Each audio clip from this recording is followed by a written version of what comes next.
हमारे देश में एक खास वर्ग ऐसा है जो बार बार ये कहता है कि वाद का धर्म नहीं होता, लेकिन आज ऐसे तमाम लोगों से हम पूछना चाहते हैं कि अगर ऐसा ही है तो फिर अमरनाथ यात्रा पर जाने वाले हिंदू श्रद्धालुओं को आखिर किससे खतरा है। आज एक बड़ा सवाल हम आपके सामने लेकर आए हैं। अमरनाथ यात्रा आप जानते हैं शुरू होने वाली है, लेकिन इस अमरनाथ यात्रा को हर साल खतरा रहता है। किससे खतरा है और ये खतरा क्यों है? केंद्र सरकार ने 3 जुलाई से शुरू होने वाली इस अमरनाथ यात्रा के लिए आप जानते हैं कितने सुरक्षा कर्मियों को तैनात किया है? 42,000 सुरक्षा कर्मियों को तैनात किया जाएगा इस यात्रा की सुरक्षा के लिए। ये सारे जवान सेंट्रल आर्म्ड पुलिस फोर्सेज की 580 कंपनियों से आएंगे, जिन्हें अमरनाथ यात्रा के पूरे रूट, अमरनाथ की गुफा और श्रीनगर में हिंदू श्रद्धालुओं की सुरक्षा के लिए तैनात किया जाएगा। चप्पे चप्पे पर हमारे सुरक्षा कर्मी मौजूद होंगे। पिछले 3 वर्षों के आंकड़ों के मुताबिक हर साल लगभग 4.5 लाख हिंदू श्रद्धालु अमरनाथ की यात्रा पर आते हैं। इस हिसाब से देखें तो सरकार ने जम्मू कश्मीर पुलिस के अलावा इस बार हर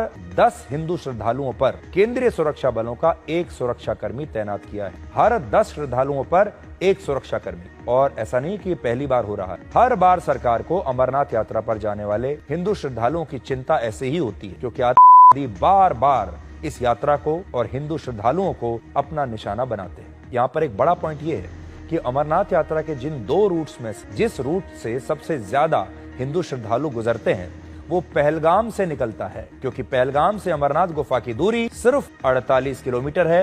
और आप जानते हैं पहलगाम में अभी थोड़े दिन पहले क्या हुआ था।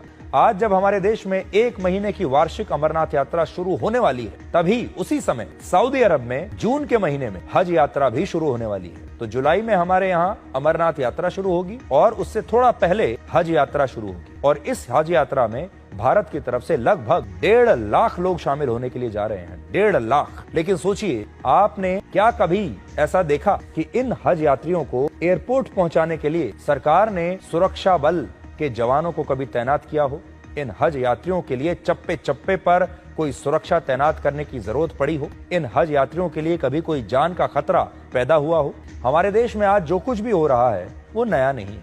फर्क बस इतना है कि हमने इतिहास को सही मायनों में ना तो याद रखा और ना ही ठीक से उसे पढ़ा, और सही इतिहास हमें जानबूझकर बताया ही नहीं गया। आपको लगता होगा कि पहलगाम में पहली बार कलमा न पढ़ने पर किसी हिंदू को मारा गया है, लेकिन सच ये है कि 419 वर्ष पहले सिखों के 5वें गुरु अर्जन देव जी के साथ भी बिल्कुल यही हुआ था। मुगल शासक जहांगीर के निर्देश पर बहुत निर्ममता के साथ गुरु अर्जन देव जी को जान से मार दिया गया था। मृत्यु से पहले उन्हें 2 विकल्प दिए गए थे, या तो वो इस धर्म को अपना लें और कलमा पढ़ें,